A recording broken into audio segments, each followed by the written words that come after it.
My name is Krista Neal, and I'm the Executive Director of the Percy and Donna Malone Child Safety Center.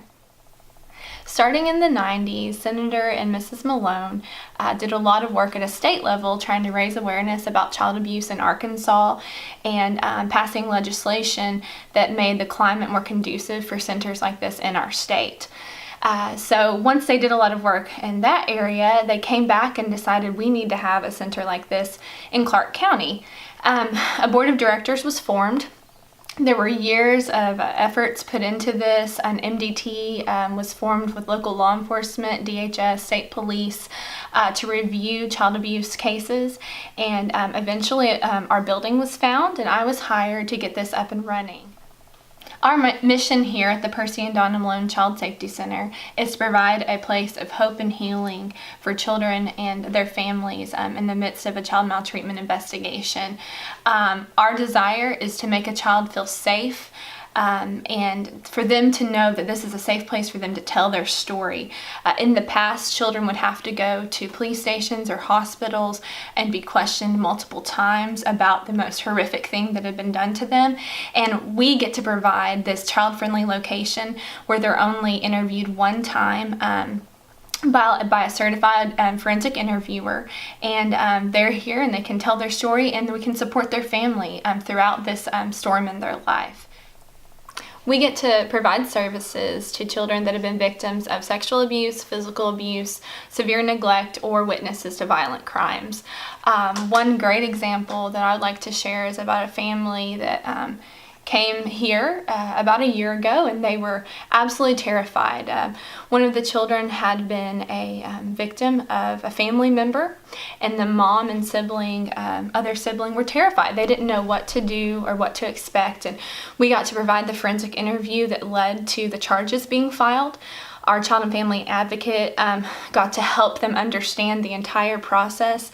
It's a terrifying time for families when they don't understand what's going to happen or what could happen. I got to provide trauma-focused therapy for these children to help them understand that what happened to them was not their fault. We also were able to go with them throughout the entire court process and help them feel better about testifying to these awful things that were done to them, and then we got to see it to fruition and see their perpetrator go to prison. So we're very thankful to be able to go with the family throughout the terrifying storm and then be able to see the light at the end of that.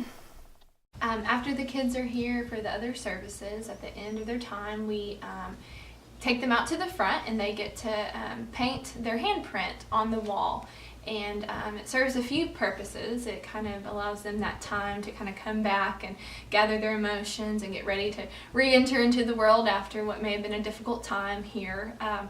It also allows them to see that there's so many other handprints on these walls, and so many other kiddos, big and small, have had to go through similar things, and they're not alone. But it also is a reminder to us of why we do what we do. We were very honored this year to be awarded the Nonprofit Organization of the Year here in Clark County.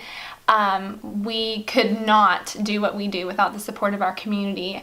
As I said earlier, we're a nonprofit, and we rely so heavily on private donations and donations of time and energy from the community, and we've been blown away repeatedly by people in our area that want to give. They want to give of their time and money. They want to give of their passion and talents for us, and it's only because of them that we can provide these services to the kids and families in our area. Child abuse is a community problem, and it requires a community response, and I think Clark County has really stepped up to the plate. Another area that I'm really excited about is our Arkadelphia School District has allowed us to go into their classrooms and teach all of the children in pre-K through 6th grade about personal body safety.